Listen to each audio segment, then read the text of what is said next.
Good evening. I think we are ready to kick off this evening's Empowering Women Leadership event. Yes. My name is Andrea Rattay. I am the chair of the New York District Export Council. It's nice to see so many of you here. For those who don't know what the New York District Export Council is, we're a group of international trade professionals nominated by the Secretary of Commerce to support the mission of promoting U.S. exports. We're an all-volunteer group, and we're part of a network of district export councils in every state in the United States. I'm also pleased to say that FIT's own Christine Pomerantz is the vice chair of the New York District Export Council, and we very much appreciate her involvement with our group. So as we kick off the celebration of World Trade Week, New York is all in. We already had our first kickoff event earlier today, and pleased to lead into this event on women in leadership. We're going to start with video messages from two leaders in Washington who are engaged in the shared mission of creating jobs and expanding U.S. exporters. With that, I'm going to turn you over to those video messages from Secretary Raimondo and Representative Carolyn Maloney. Thank you. This is Nancy. Before we get started as well, I just wanted to tell everyone that we are going to have our discussion, and that if you would like to ask any questions as you're listening to the speakers, you have questions, please put them in the chat box. And for those of you that aren't familiar with Microsoft Teams, up on the top menu bar, there's a little bubble, and you just click on that bubble, and then you can submit your question. And then we'll go through the questions after the presentations. And we are not going to be reading any bios. For those of you who have not as yet looked at our event posting, all of the bios of our speakers are on the event posting. So in the interest of time, we'll encourage you to do that. So thank you as we're waiting for our videos. Thank you.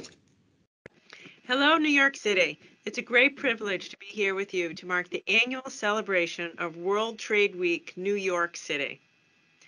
Thank you to our New York District Export Council Chair, Andrea Rattay, for inviting me to take part in today's event.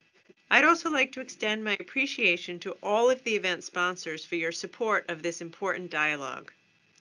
My name is Gina Raimondo, and I'm proud to serve as the 40th United States Secretary of Commerce. As Commerce Secretary, my mission is to spur the creation of good-paying jobs, empower entrepreneurs to innovate and grow, and to help American workers and businesses compete at home and abroad. Since taking office, I have also focused on restoring U.S. leadership around the world and repairing trade partnerships and alliances, as well as helping U.S. small businesses seek to compete globally. Commemorating World Trade Month this year is significant, not only to celebrate American workers and communities who have risen to the greatest challenge of our time, but to underscore that trade will be a fundamental part of building back better. President Biden believes now is the moment to reimagine and build a new American economy, and his vision places U.S. workers at the center. And I will be your partner in driving economic resiliency and recovery by harnessing global opportunities. Commerce has offices in more than 100 cities all across America. We're uniquely positioned to help the nation build back better because we're deeply rooted in the very communities that will be at the forefront of our economic recovery. For example, here in New York City, the department's International Trade Administration has U.S. export assistance centers in Lower Manhattan and in Harlem that help local businesses grow globally by developing strategic, actionable export plans. Our New York City presence has a long history supporting business to succeed globally. Trade will have an important role in the global recovery from COVID-19.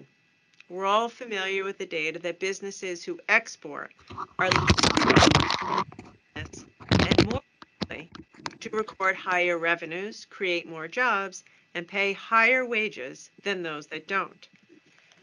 As global business professionals, I look to you to help bridge the gap between domestic and international efforts and help small businesses, workers, and communities drive local economic growth by thinking globally. You are such an important conduit to many small businesses, startups, entrepreneurs, and innovators in the New York metro area.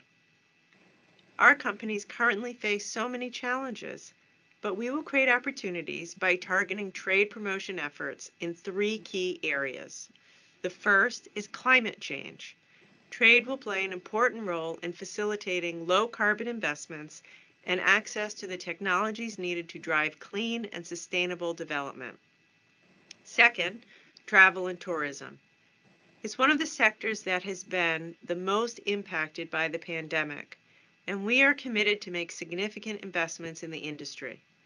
And finally, promoting equitable economic growth to underserved communities and small businesses. We're committed to eliminating social and economic structural barriers to equality and economic opportunity. To help companies build back better through exports, I've set a goal for the International Trade Administration to leverage digital tools to double the number of small businesses we assist, with specific focus on women and minority-owned businesses.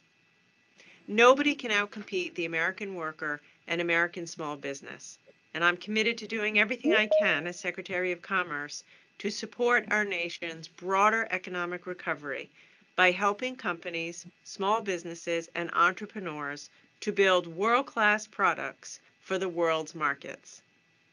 Before I close, I'm pleased to announce our upcoming Select USA Investment Summit, June 7th to 11th. It will be held virtually. The Select USA Investment Summit is the highest profile event dedicated to promoting foreign direct investment in the United States. It plays a vital role in attracting business investment and raising awareness about the wide range of investment opportunities in the United States. For more information, please visit selectusa.gov. I look forward to continued partnership to reach our goals, and I thank you for inviting me to be part of the World Trade Week, New York City. Hello, everyone, and thank you to the New York District Export Council for putting this great event together, despite the pandemic, and thank you for inviting me to be the keynote speaker for your 2021 Empowering Women Leadership event. I am thrilled to join the incredible women gathered here today and to participate in this event, which combines some of my strongest interests in Congress: advancing women's opportunities, strengthening our economy, and defending our financial system and national security. I've always been a strong advocate for women, and I've been trying to remove barriers that women face since the day I first came to Congress in 1993. When I saw how few women were serving on corporate boards, I introduced the Diversity in Corporate Leadership Act, which recently passed out of the Financial Services Committee earlier this month as part of my good friend and colleague, Representative Gregory Meek's legislation, the Corporate Governance Through Diversity Act. Back in 2015, I asked the Government Accountability Office to look at the gender makeup of corporate boards, and the results made it clear that we had to take action. The GAO found that even if we assume that if women began joining boards at a rate equal to men, it would take more than 40 years for there to be an equality in representation. That is completely unacceptable. Women make up roughly 47% of the workforce, and yet they only hold roughly 29% of board seats at the Fortune 500 companies. Something needs to change, and just so we're clear, increasing diversity on corporate boards is not just the right thing to do, it's good business too. Study after study has shown that companies with greater gender, racial, and ethnic diversity on their boards perform better financially. McKinsey found that companies with the highest racial diversity on their boards were 33% more likely to have above average profitability. A study by Credit Suisse found that companies with at least one woman on the board, just one, outperformed competitors by 3.5% per year for the last decade. With this data, investors want companies they invest in to increase the diversity of their boards. My legislation with Congressman Meeks puts that power in investors by requiring public companies to report the racial, ethnic, and gender composition of their boards and executive officers in their annual proxy statement. And by putting this information in one place for investors without requiring them to go look at just the gender, race, or ethnicity of a board member based on their names, the bill would help investors to quickly sort the companies that do and do not have diverse boards, enabling to invest in the companies who share their values. The legislation would also establish a diversity action advisory group at the SEC, which would study strategies to increase gender, racial, and ethnic diversity on corporate boards. Making meaningful progress on board diversity is going to require a range of different policies in addition to the improved disclosures in this legislation. And representation matters, not just in meetings and boardrooms, but also on the public stage. As we work to encourage more women to join the financial and other industries that have typically been dominated by men, we can inspire them by showing those who came before. Over the last decade, I've been working to pass a bill creating a national museum dedicated to telling the story of American women. And finally, in December, it became law. What an incredible feat it will be to have an entire museum, and the first one in the country anywhere, dedicated to the achievements and contributions of women in our country. It's way past time for this, and I'm proud we managed to get it through Congress, even in such difficult times. I firmly believe that if you see it, you can be it. And as we talk about representation and equality, there's nothing more fundamental to fixing gender inequality in this country than finally changing the U.S. Constitution, our most foundational document, by making the Equal Rights Amendment, or ERA, the 28th Amendment. It will impact every single man, woman, and child in this country by providing permanent protection against discrimination on the basis of sex. Women's rights should not be dependent on who controls legislatures, the White House, or the courts. It must be solidified in our Constitution. One of the persistent ways women are still discriminated against today is unequal pay. March 24th was Equal Pay Day, the day which represents the extra months women must work to be paid what men were in the previous year. The wage gap is a disgrace and should not exist in our country. This past Equal Pay Day, as chair of the House Committee on Oversight and Reform, I held a hearing examining the pay gap and its effects on women with U.S. women's national team soccer star, Megan Rapinoe.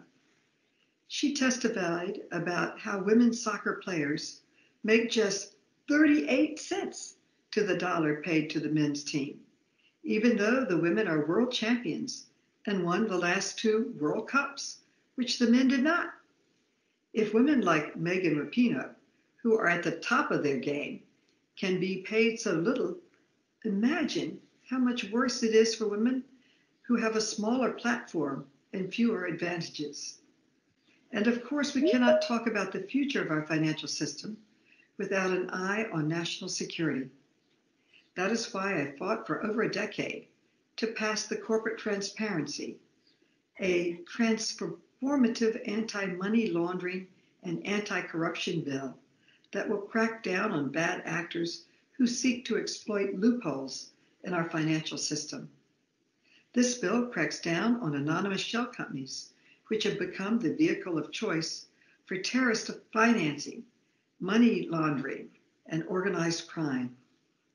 Without this legislation, the U.S. became one of the easiest places in the world to set up anonymous shell companies because no state currently requires companies to disclose their true beneficial owners.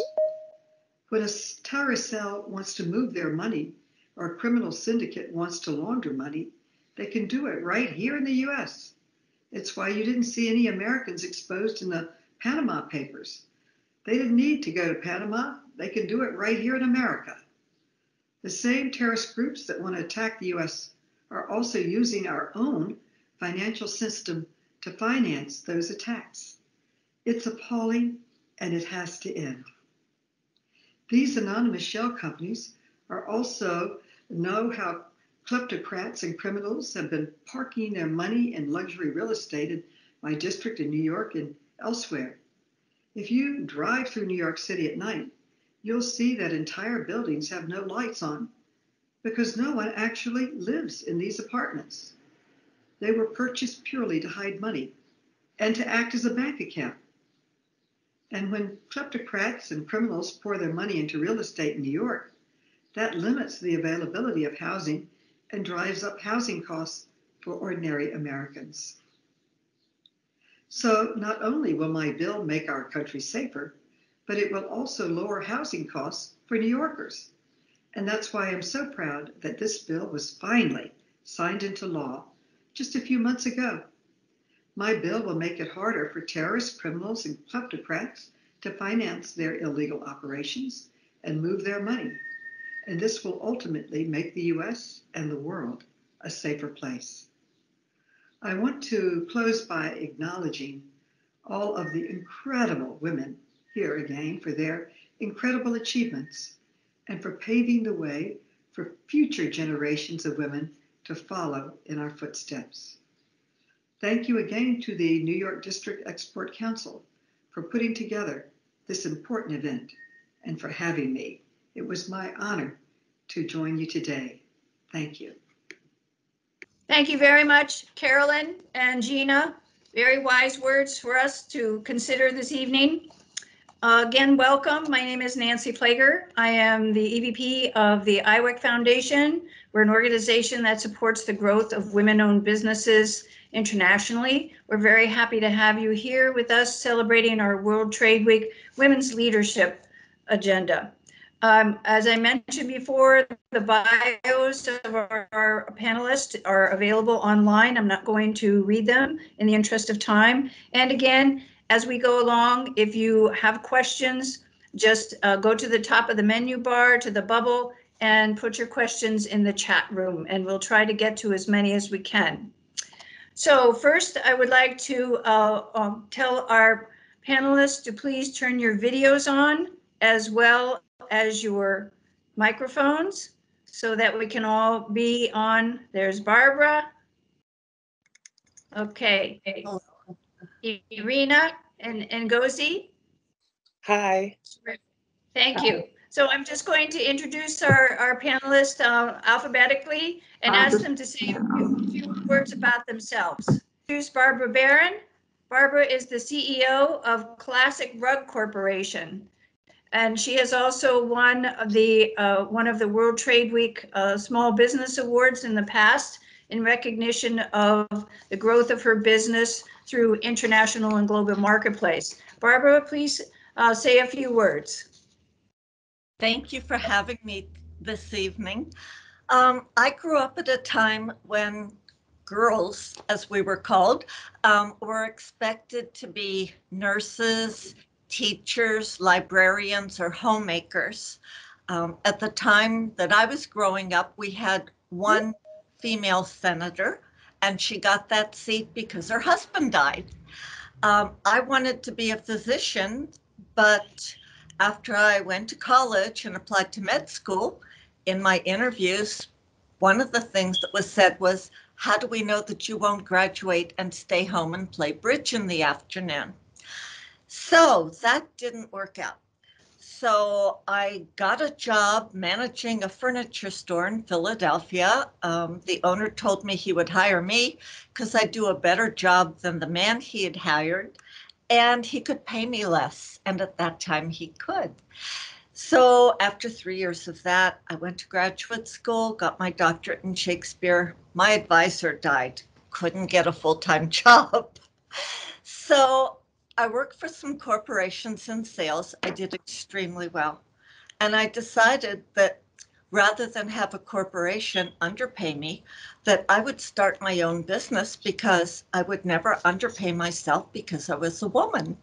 And I've held true to that.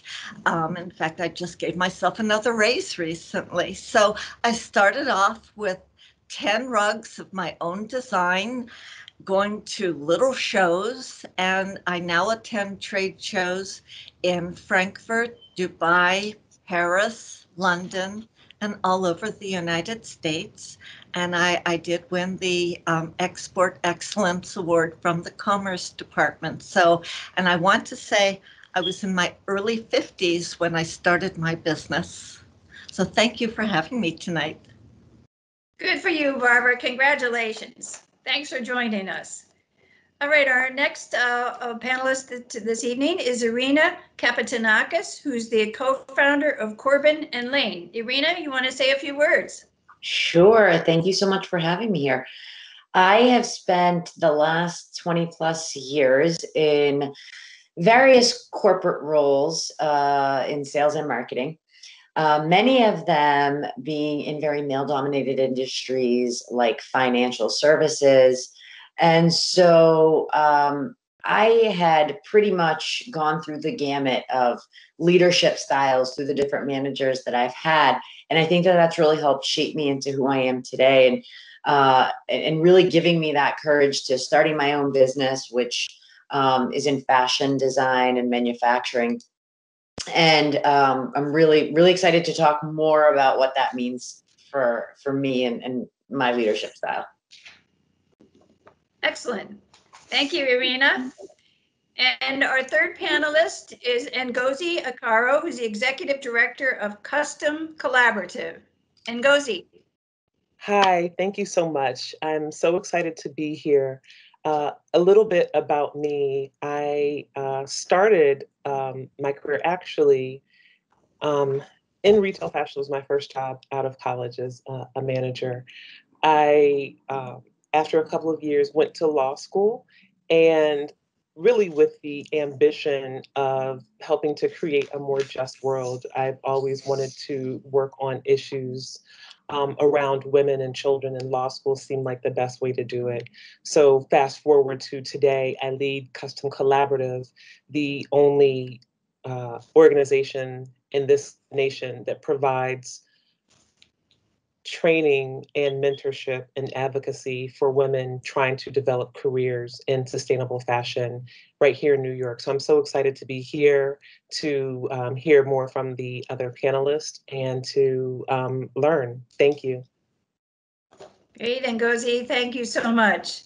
And I just wanted to say again, I'm going to be asking questions. I'll ask the one question, some questions of all of you, and others I'll just ask you to chime in. And I really would like this to be more of a conversation as well, so that as you hear what someone else has to say and you feel you want to add to that, please just jump in. So I think that would be the best way to really learn as much as we can from all of you. Okay, so our first question is a pretty basic one. You kind of covered it already, Barb, but how did you get to where you are today? Which qualities, factors, or impactful experiences played the strongest role in shaping your leadership style? And I am going to ask this question of each of you. So you Ngozi and Irina can start thinking about that answer. So you're on the hot seat, Bart. Well, I was the youngest of 3 girls, and my father had a furniture and carpet store. And he really wanted somebody who could build things with him and do things with him. And so my older sister and I have installed garbage disposals, built closets with bifold doors. My father let us know that we could do anything. He taught me how to use a cash register when I was 7 years old. I did bank deposits when I was a child. I hate to think of it. He would send me off with a deposit bag and there I would go. And so my father always had confidence in us, and he felt that we could do anything. And that really set the path for me at a time when that attitude was quite unusual. Very good. Thank goodness for your strong father who recognized right off the bat that you are all able to do anything. Yes. Okay, so we'll go around the horn this time. And would you like to share? Do you want me to repeat the question? How did you get to where you are today? Which qualities, factors, and impactful experiences played the strongest role in shaping your leadership style? So me, Ngozi, yeah, sure, I'm happy to answer it. How did I get to where I am? For me, it's starting Custom Collaborative, right, which is organized to promote entrepreneurship for no low-income women, was really about my personal experience. I had a dressmaker who, in fact, made the dress that I'm wearing today. She makes custom clothes. I was hard to fit because I'm tall. And I just started thinking about how we could expand the opportunities for Mariama and other women like her to create clothes for the rest of us that fit and that we like, and just how powerful it would be if we could create a woman to woman commerce community that uplifts women all the way around. And so that's how kind of like big picture I got to it. I think just like Barbara, part of the impetus, the push for me was my dad, right? One day he saw me fiddling around with a sewing machine, and he's an engineer, retired. And he said, well, what did you engineer last night? And I was like, oh, I didn't engineer anything. I worked on a dress. And he said, that's engineering. He's right. You're turning something two-dimensional into something three-dimensional. But him saying you should start a business, I just started thinking about like, okay, somebody believes that I have good business skills. And I know that this is not the business for me, but it can be for someone else. And so then that was really the spark. Very good. Excellent. So Irina, you want to jump in? Sure. So, how did it start for me? Like I had said, I was in a financial services company for a number of years, and that was really the career path that I'd taken for most of the years that I was working. And I reached a point, maybe it was my midlife crisis, because it was right around when I turned 40, and I just wanted more, and I knew that I could do more. And I ended up taking a very different path and working at a company that I invested in, and leading their sales and marketing effort there, and working with a lot of fashion brands, helping them develop their brands, helping them grow their brands, bring their ideas to life. And it was so exciting for me. And I realized my next step was, all right, now I want to do this for myself. And so that's how Corbin and Lane came about.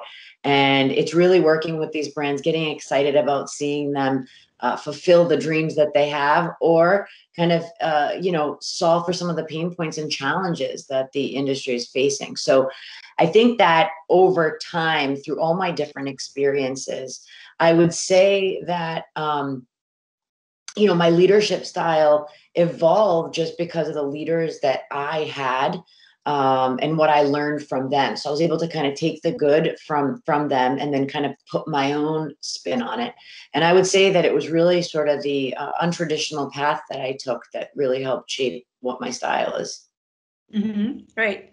Do you feel that either your father or mother was more influential in your upbringing or in your attitudes about going out in the business world? I would actually say it was my grandmother. I come from a very traditional Greek family, and it is not very traditional for someone in that generation to be entrepreneurial as a woman. And she was pretty much the force behind my grandfather. And he really allowed her and was open-minded enough to allow her to do that. And so looking at her as an example was really what shaped me. And I hope I can become half the woman she is. Excellent. Yes, I think we all have someone influential. I know, not that my mother wasn't influential. She was a wonderful, terrific mom and person, but it was my father too. Because when I said, hey, I want to make some money because I want to buy a new bike, he said, great, we live in an apartment building. I'll help you make a flyer and you can just put it in everybody's mailboxes and tell them that you'll run errands for them, you'll walk dogs for them, you'll do different things for them. And so at 12 years old, I was an entrepreneur. So I think that was my influence as well. And a lot of people, a lot of women you talk to, their moms, or in your case, Irina, the grandmothers, there's always someone in your home growing up, I feel, that gives you that boost, that gives you that spirit, that makes you, same as Barb. My dad said you could do anything. I was working with him in his workshop with his tools and cutting lawns and same thing. So I think there's always an influential person, and it's just equally split between the father and the mother, and sometimes the grandmother as well. So I'm sure that all of our listeners are always already thinking about who is their most influential person in their life as well. Okay, we'll come to the next question is, how have leadership opportunities for women and diverse members of the community evolved over the years? Let's start with you, Ngozi. I mean, how have leadership opportunities evolved for women over the years? I think that there are more. I think, though, that my experience is more based on me being a Black person rather than me being a woman. And I would say that, unfortunately, I don't think that leadership opportunities have really advanced that much for Black people, for other people of color. I think that is borne out in some of the statistics that we see about who runs Fortune 500 companies, about whose businesses are funded with venture capital, like any number of things. Frankly, my own path, part of the reason that I decided actually I need to start my own organization was, one, because I did not see people actively cultivating and growing and mentoring and stewarding low-income women of color. And two, I found that people had a hard time accepting me as a leader, right? So, I knew that something needed to happen. I knew that if it was going to happen, I would be the person to be the leader to start this. But in my experience, I have many more challenges than I see similarly or lesser qualified people doing the work that I do. Mm-hmm. Since you started, Ngozi, do you think that over the last couple of years, not necessarily just with the political atmosphere, but have you felt that opportunities are starting to open up more, or you just see it being a very slow process? It's been a very slow process. I mean, we have had some institutions like New York Women's Foundation that have funded us consistently. We have had some very helpful individuals who have funded us consistently, but it was not until last year when George Floyd was murdered that more opportunity came around, right? And so I didn't get any smarter. I didn't get any more talented. It's just that people saw that there was a gap and that there was a lack and that there's actually been, let's say it, discrimination. And so I think it's important to redress that right now. And, I'm open to help pilots, studies, ideas. It's just that the people who I know who are in these positions and should be in these positions of power and leadership face many of the same obstacles as I do, and across the board, we're Black and brown women. Mm-hmm. Mm-hmm. Okay. Barbara, I know your experience is probably a little bit different, but how do you feel about the whole landscape now for women-owned businesses? Well, I want to address something that Ngozi just said, because I think that those of us who have started our own businesses can really help other people by working with them. I am the mentor for a man who wants to start his own ice cream business. He's a Black man in his early 50s, and he makes the best ice cream in the world. Is it in And Sorry. Is it in New York? Because I just need to write it down on my list.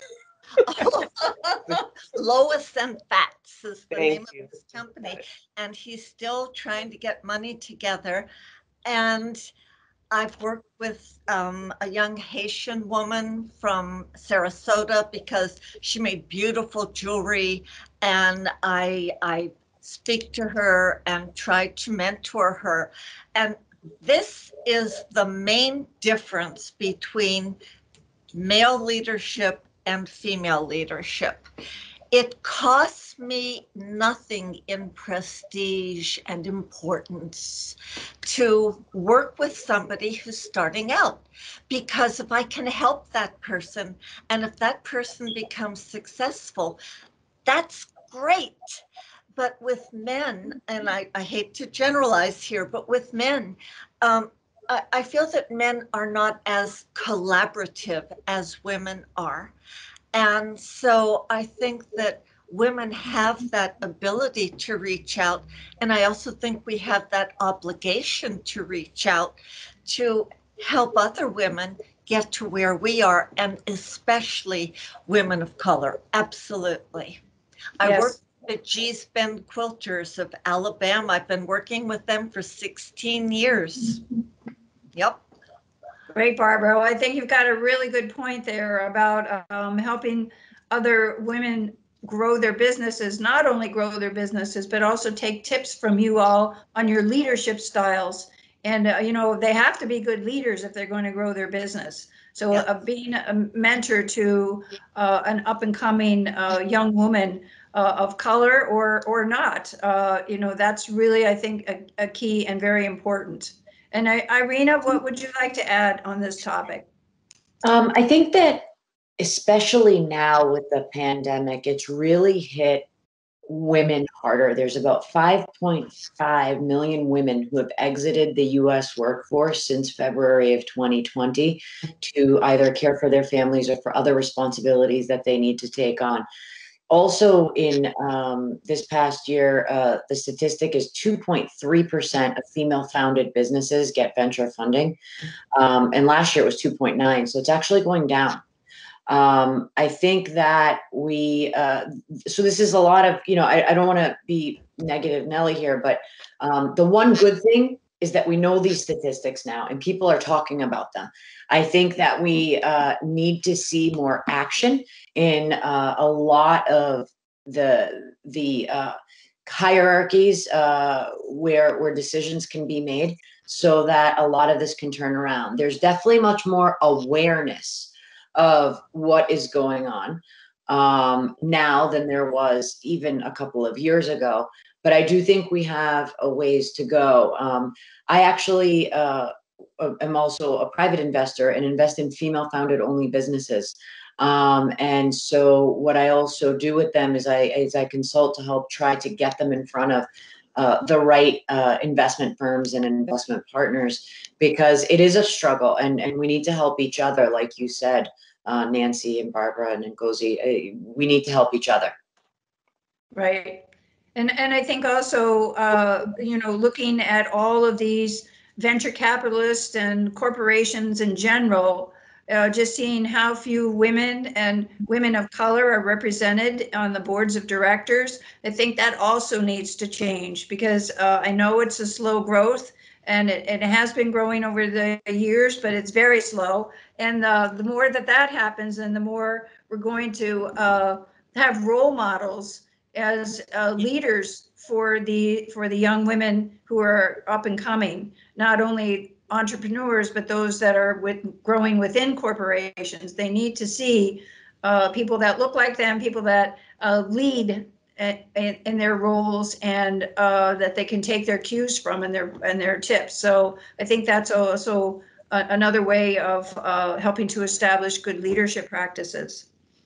Yeah, and I just want to add, like, I agree 100% with what Irina and Barbara said about women being the key of supporting other businesses. Even in the past few months, Custom Collaborative, there have been women business owners who have come to us and said, okay, we want to help support this organization. We want to hire striving women. We want to buy their products. And I really think it's about the communities that women create and recognize, having had their own setbacks and challenges, really want to come in and help the rest of us. Yes, totally agree. All right, so a little keeping on that same area of leadership, which areas and leadership skills do you think need the strengthening for women? In other words, what are women still kind of missing in your estimation, especially you, Ngozi, and also you, Irina, who work with these companies? What do you see missing? Where are these? Where are the gaps? What do we need to work better on informing the up and comers about their leadership skills? And do you want to start? Okay, sure. I think that a big thing is understanding that we do not have to replicate the businesses and the business experiences that we came from. I am fortunate to be a mentor to a cooperative, worker-owned cooperative business that Custom Collaborative has started. It's called Fashion That Works Production, and they, do sewing here in the city. And one of the members talked about, oh, I work 70 hours a week. I do whatever it takes. We have to grind. I've been working since however long, and this is how we have to do it. And everybody else has to do that also. And this is what we have to do. My response is, that is what you've seen. That is what you've experienced. But the rest of the people in the business don't want to work like that. And because they are mothers of young children, can't work like that. And we don't have to work that way in order to make money and to have satisfying lives. But I think that we've had some things imposed on us and that we've seen, well, this is how it is and this is how it has to be. But I think that women have the creativity to create whole different models, job sharing, cooperative ownership, all of these things that work for us and probably work better for the economy. So that's definitely one thing. And I think also the ability to be measured and thoughtful and calm. I think that women probably do that a bit more than male leaders. And so it's not about necessarily yelling people and punishing people to get something done. It's probably more of some of the things that we do in our own relationships and lives. So having relational rather than transactional leadership, for me, I find works better. Irina? So in terms of strengthening leadership skills, I have one that's a little bit more generic and then one that's a little bit more specific to women. But in general, I think that we need to do a better job of strengthening our leadership skills across the board. I think that one of the key things that leaders tend not to do is to really find out what their why is before communicating to their team or their company the what or the how. And it's critical to them as being good leaders, but also to their company's growth and to their personal growth. I think that if you don't know your purpose, you can't clearly communicate it. You can't effectively execute it. And your mission kind of goes off path and you're not laser focused on what you're looking to do long term. So it's hard to maintain inspiration and to keep your team excited if you don't keep that why at the forefront of everything that you do. But most importantly, have that be that driving force for the team. I think that, creating a culture of authenticity, we use that word a lot nowadays, which I love, is something that excites people. People want to be themselves. They want to be their authentic self and bring that to the table. And you have to allow that to shine. I think specifically for women, one of the biggest hurdles that we have as women is speaking up and being proud of our accomplishments and not trying to kind of bring them down, not trying to be too humble. I think we're used to, oh, I'm great at this, but oh, so-and-so does it so much better. You try to keep that humility. And I think that humility is good to an extent, but as a leader, you need to use your voice and you need to have a level of authority. And I think sometimes that can be misunderstood as a woman maybe not being as strong in what she's thinking, or she's waffling too much. And it may not be the case, but we need to kind of, figure out how we maintain that authoritative voice, really say what it is that we believe in and that we feel without feeling bad for it or trying to justify it. I think that's something men do a lot better than us, is that they don't justify the why as much. Mm-hmm. Yes. I'd like Barbara, do you have anything to add? Yeah, I want to add something to that. I think that it's really important for women to speak up and just keep talking. Studies have shown that when women are in meetings, that men tend to talk over them. And I remember one graduate seminar. It was the top level Shakespeare seminar at Columbia. And I was the only woman in the class. And every time I started to talk, this guy on my left would just take over. And finally, I turned to him one day and said, "I'm talking." And then I just continued to talk. And I know that it sounds rude, but we need to do that because otherwise people talk over us. And if you think that they didn't take you seriously, if you have a soft voice and curly hair, oh, please, they think you have nothing to say. So just keep talking and have confidence in yourself. And even if somebody starts to talk over you, keep talking. Mm-hmm. Yeah. Very good advice, definitely.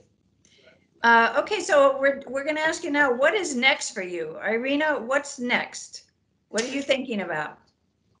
So I'm really excited because I'm growing a new business, which is Corbin and Lane, and we're a customer-centric design and development house, really working with fashion brands on customized solution with product development, sourcing, sustainability, manufacturing, business expansion, and growth.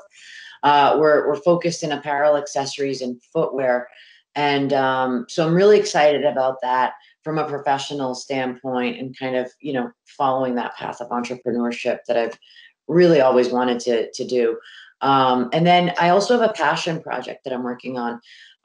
It is a podcast called Decoding Destiny, Sound Bites from the C-Suite. And what it is, it's a weekly podcast that I'm launching in a couple weeks, where I capture different strategies from very incredibly successful women and share these sound bites to help other women decode the challenges that they may be having in their life, both personally and professionally, and then mapping their own destiny from that. So I'm launching that, but I'm also creating a community on Facebook that will be centered around the podcast to allow for women to just have those conversations, feel like they have a private space to be able to engage with both the women that are, on the podcast, but also with each other. I think we can learn from each other, and we should continue to learn from each other in order to grow and become stronger. Right, and I think, Irina, it's really great that you were kind of seeing your way through this pandemic and finding a way to use your voice and to use the voices of other women in a very large collective. I think that's one of the things that we've all come to know in a pandemic, how to navigate and what, we have to make lemonade out of lemons. So I think you are a good example of seeing that communication capabilities that have come even, 360 degrees since the pandemic. And kudos to you for taking this on and wanting to share the experience of others and help women to grow. And I think That also has to question I wanted to ask is with regard to leadership. With the pandemic and with everything and so much online, I'd be really curious to know if any of you have noticed, if you've been in any of these seminars or panel discussions or webinars or whatever, if you've noticed women taking a more strong position, or do you see that they've also just kind of trying to figure out where everything is, and so they're not really stepping forward as leaders? Do you have any feelings on that? It's kind of hard to demonstrate your leadership capability when you're in a big group on a Zoom call as opposed to being in a room. Have you I'm noticed gonna any say, difference? from my experience, I wouldn't say that. And I also want to preface it by saying that my window into this topic is just my world. So this may be very different for many different people. So I don't want to make a generalization of women on, how they're reacting to the pandemic. But what I've seen is that, the women that I've surrounded myself with and that I work with are not really inhibited by that. I do think that, especially from a leadership perspective, we have this, impression that a leader is, the one that's coming out with these great ideas, the one that's always talking. But really, if you look at what a leader should be, it's really a facilitator. A leader should be creating that environment where great ideas can happen. And I think that we have that misconception of leaders being the problem solvers. They need to dominate. They need to, they're staunch in there. But really, a great leader is actually looking at and listening to everyone, trying to combine all different ideas to even come up with something even better. But patience and letting people get what they need out is critical in leadership. Otherwise, it's just your own voice that you're hearing. And that's not really, creating anything outside of what you know. Right. And Ngozi, you want to add anything there? What have you noticed anything in this pandemic and with your colleagues that they're handling this leadership any differently because it's on a screen versus in a room? I don't think so. I mean, I feel like everything Irina said. I mean, I don't have, I don't think a different vantage point. And in fact, most of the people with whom I work, both inside the organization and outside, are women. If anything, I would say I think that women are more creative problem solvers. And so just looking back on my experience with Custom Collaborative, when an early pandemic, like March 2020, somebody got the idea, well, all of our participants have, lost all of their jobs. Let's make PPE. In the first, idea of like making gowns with a government agency, that didn't work out. So we said, okay, we'll make masks, right? Because we knew we had to get money to women. We had to find a way for them to earn income. And so we figured it out. We made masks. We figured out how to sell masks. We made too many masks. You can have a 30% discount on masks. But we all came together, and one person had an idea, and then another person had an idea, and we put it together and twisted it around and thought about just different possibilities. And that's what happened. But because my experience is mostly of working with women for the past 3 or 4 years, that was not different than usual. Mm-hmm. Yeah. Barbara, have you noticed anything with some of your clients or any of your colleagues? I work primarily with men because I do international shipping. I do manufacturing.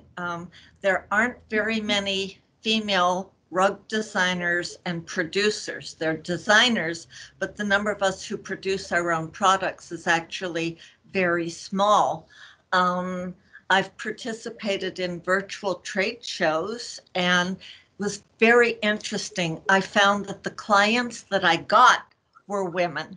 I have a new representative in Kazan in Kazakhstan, And I have a new representative in Berlin, a Turkish woman who was born in Turkey and moved to Berlin.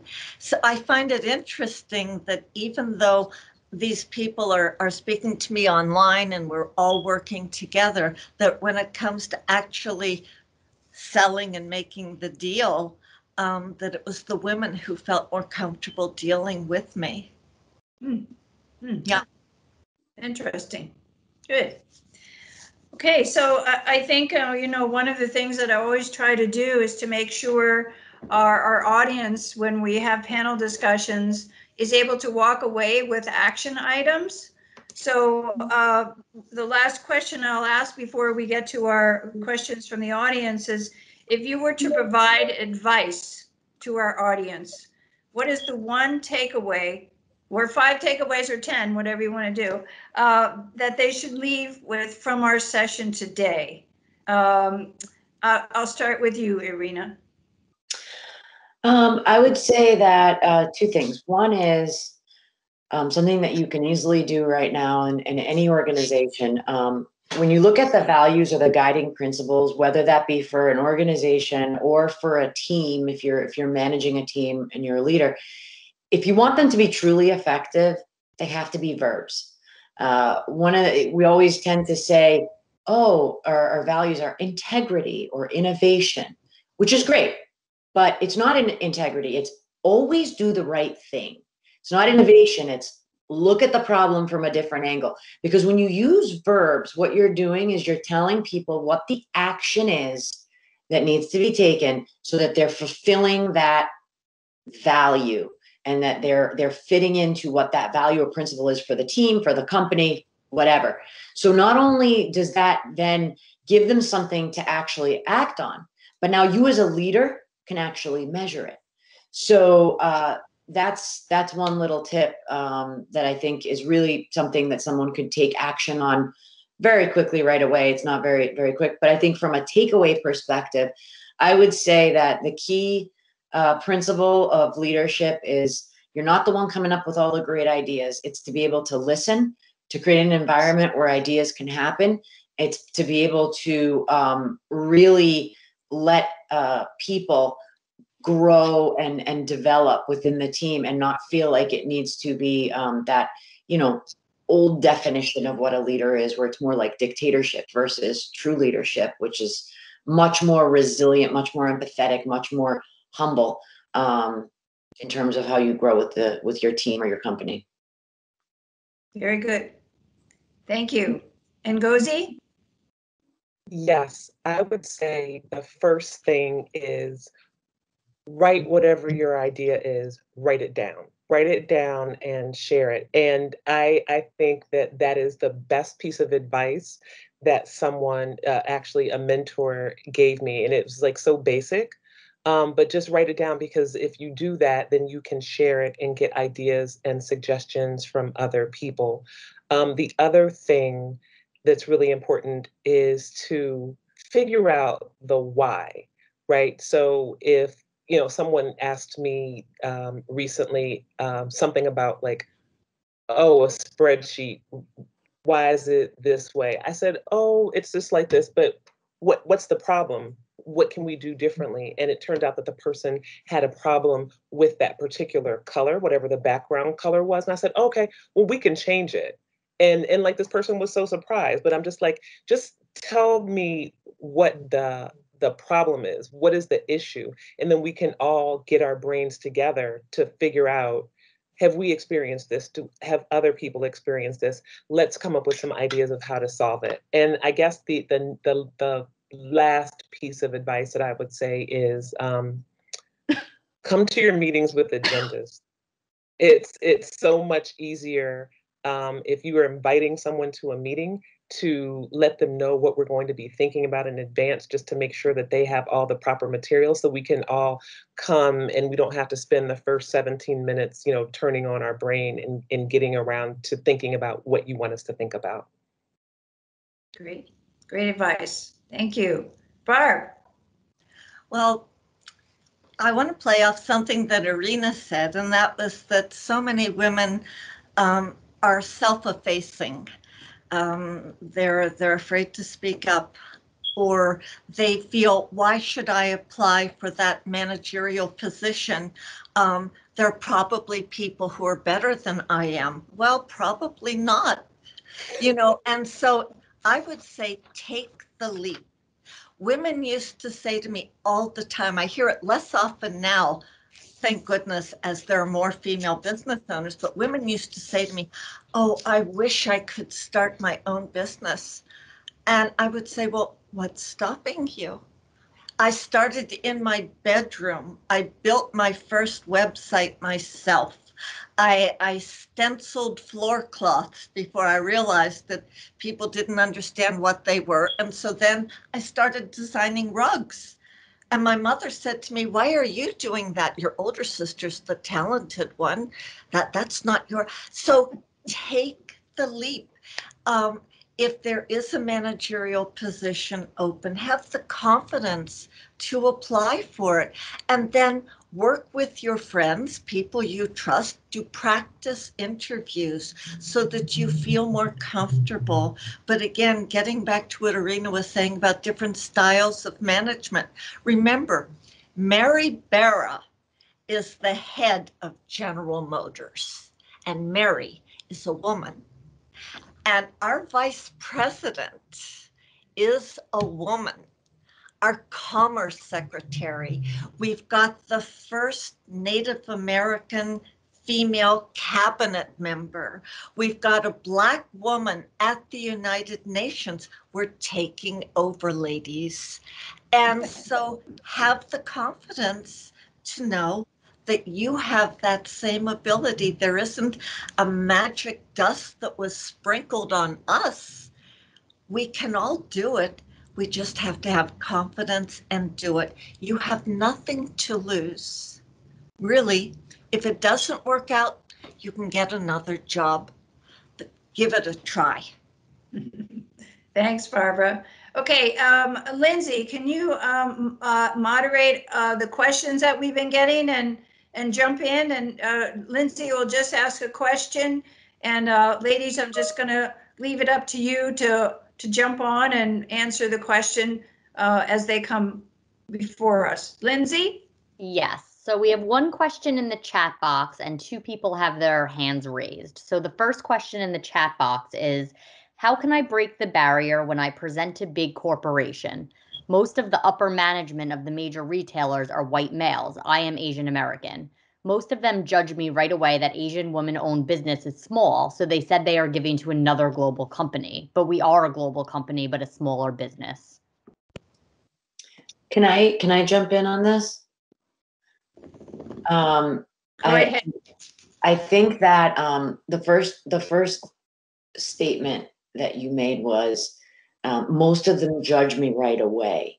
I think you're judging you, because I don't think that they're telling you that. I think you're going in with that attitude, and attitude and your mindset are so critical to breaking down barriers of race, color, gender. Your mindset will allow all of that to disappear and focus on what it is that what your goal is. So I think that, I know it's easier said than done, but it really helped me a lot too, because like I had said before, I was in a very male dominated industry. And I really felt like, being that I was in financial services for so long, it was going to be so, I spoke to myself and was telling myself, oh, well, you probably can't do this, or that might be a big leap for you.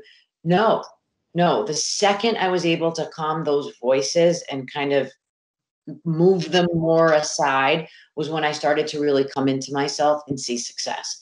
So I think for you, I think you need to focus on what it is that you do, what it is that you're selling, what your company's trying to accomplish, and don't let those voices play a role in anything. Don't let them have a reason to not want to do business with you with everything that you present. It might sound a little bit, pie in the sky, but I really found that it's true. And it comes out when people have that kind of mindset. It actually shows to other people that they're doubting themselves, they're feeling judged, they're not feeling as confident, and it comes off. I think another thing that the woman could do is to try to engage the people with whom she's speaking in a little bit of small talk first, and to talk about some areas that she's really interested in. Maybe she's a marathon runner. That's always a great one for making guys feel inferior. But talking and letting them know that you have other accomplishments. Oh, I love to go fishing. Where do you like to travel? What have you read? To try to connect a little bit more on a human point before you move into the business point, because then you've established a commonality, you're breaking the ice. And I just find that helpful. It makes the other people feel at ease. It makes me feel at ease.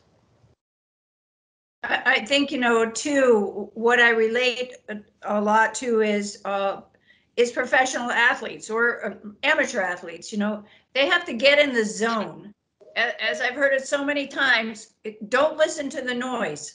You figure on a basketball court, in a football field, in a hockey and soccer, any of these things, you have all the audiences screaming and yelling, and some of them are not yelling such nice things at you, but you can't listen to the noise. As Irina said, you have to focus on what it is you're presenting. You focus on the belief that you can do this, and that does show. It does show in your attitude and the way you walk into a room. Everything. If you don't have the right attitude and you're not focused on and getting in your zone and making this presentation, then it is difficult for you because you're not going to put your best foot forward. That's just my opinion. And Ngozi, have anything you want to add? I don't. Okay. Lindsay, how about another question? Yes, we have another question. Why was Custom Collaborative chosen to receive the awards, and can Ngozi speak about the awards? Sure. And I just included a link in the chat window about Custom Collaborative, specifically to our mask page. Buy mask, I promise you a discount. So Custom Collaborative has received several awards the past few years. We opened our first programs in 2016, and so since then, we won a Gucci Changemaker Award, which was 2020. For my leadership of Custom Collaborative in 2019, received Changemaker of the Year from New York City Fair Trade Coalition. And we just, in 2021, because of my leadership, won a AARP Purpose Prize Award. All of the awards and grants and claim and articles that we receive, everyone talks about the confluence or the intersection of the work that we do with Black and Brown women. So teaching them and setting them into the world with sustainability, right? Sustainable fashion, all about the environment. Teaching entrepreneurial skills, actually, helping people to learn a trade or a skill. I think that the awards have come, one, because we've organized a good organization that hits many cylinders, but also because we're investing in a group that is largely forgotten, right? People don't think about as much when they think about who to help. It doesn't come to mind, oh, adult women, right? People want to help children, but for the most part, these children are raised by adult women, right? But we need to invest in the parents, invest in people in order for any child to have a good space to grow up in. But I think it's those things are the way we're organized, and also we have an amazing team. We have employees and volunteers and board members and business partners that I would have never imagined that we would have, but people are invested. And so through the investment from others, we're able to, punch up a weight class or two and receive some recognition as we, help people change their lives. So definitely, I think it's because we're empowering women in a way that makes sense and that's attainable and accessible. Thank you for the question. Excellent. Lindsay, how are we doing with a couple other questions? We have a few more minutes. Charles R. has his hand raised, so if you want to unmute yourself and ask your question, you can do so. Thank you. So my name is Charles, and I am from the ITN department at FIT. And I don't have a question. I just have more of a comment. And I just want to say, to you ladies, thank you so much for, having the strength and the courage to go out there and be a voice and fight for what you want. Because, I grew up in a home with a single mom. It was a domestic violence situation with my dad, and he was very dominating, and it kind of hindered my mom's perception and how to face the world because of the domestic violence. She didn't feel that she was important or valued or respected, and it kind of just put her in a very dark place in her life, and she kind of held back with a lot of her dreams and a lot of her goals and aspirations.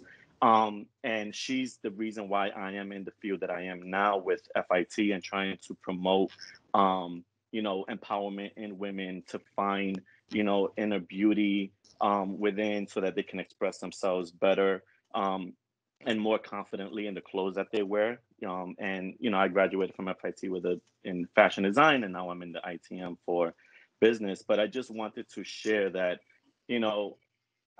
obviously I'm a male myself, but I really appreciate that when women stand up and just, they have that voice over men. I do think that women do need to continue to talk, like Barbara said earlier. Just keep talking. Hello? Don't let anyone silence you because of what they want. They want you to believe that, you're not good enough,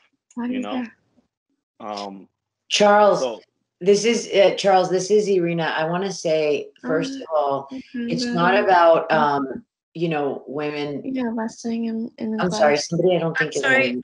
Lindsay, can you find out who's not muted? They're talking over our panelists and guests. Yes, I'm looking now. Thank you. So Charles, you you brought up a great point, and I wanted to say this before, and in all honesty, it slipped my mind.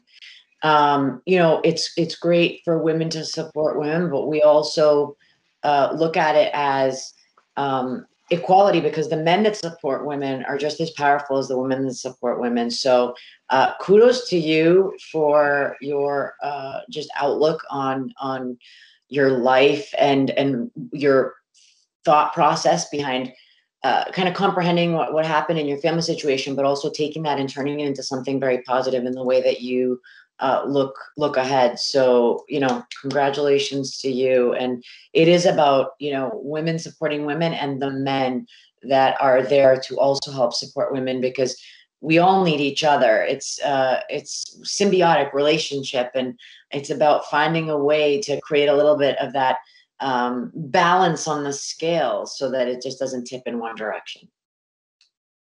thank you so much. I appreciate that. Thank you, Charles. Lindsay? Yes.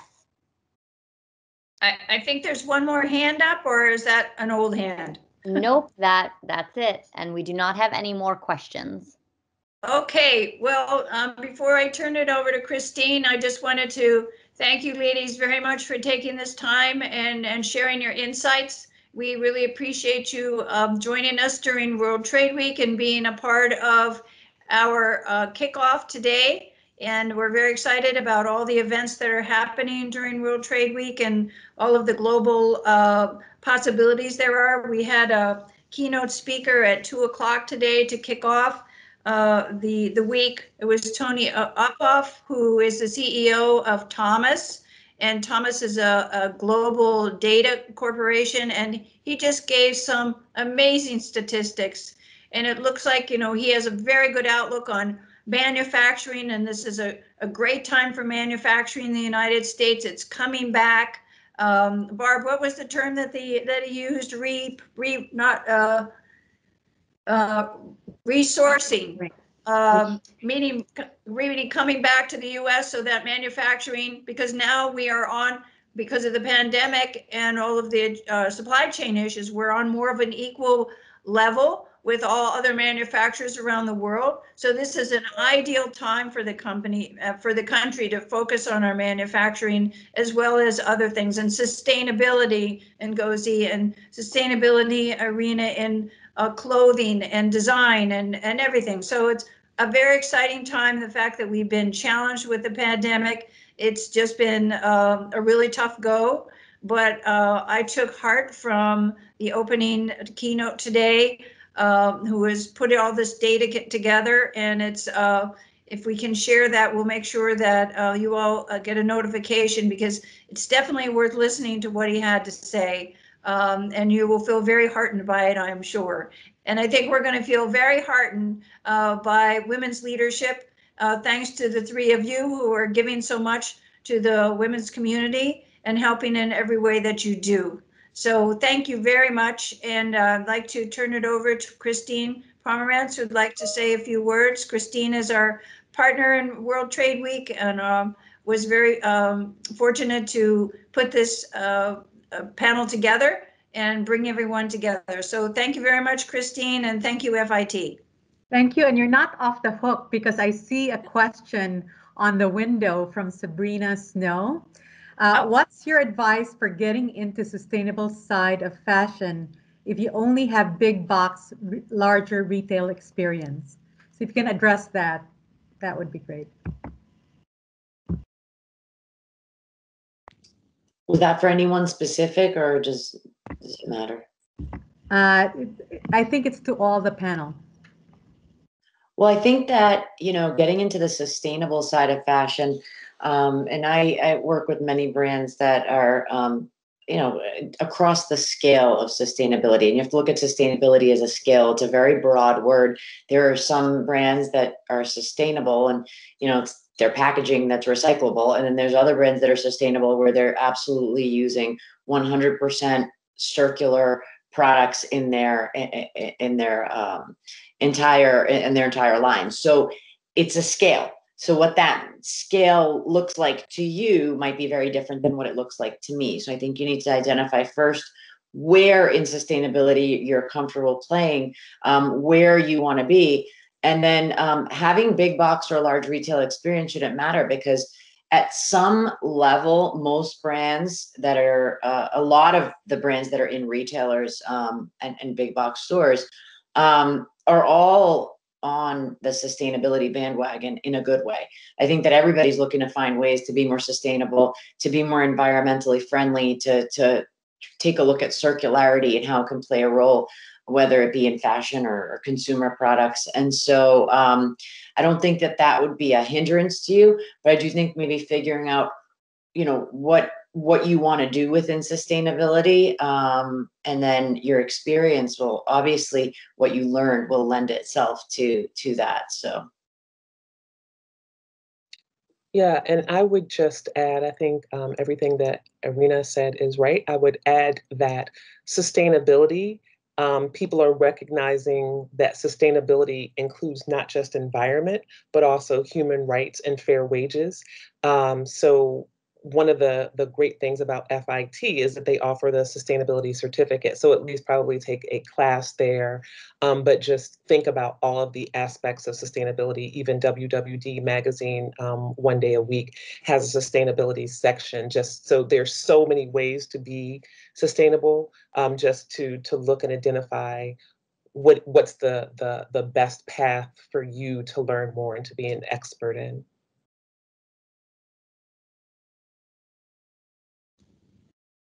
Barb, you're muted. You're muted. I wanted to point to this rug because it's made from recycled sari silk. Mm-hmm. And that became available to people who design. And it's lovely, and it's a way of reusing material. So even if it isn't directly in fashion, that material can translate into other industries and certainly wool. Everybody's recycling wool now. Eileen Fisher is asking for her old clothes back so that she can recycle that material. So I think that people are so clever, and there are always so many new ideas that are wonderful.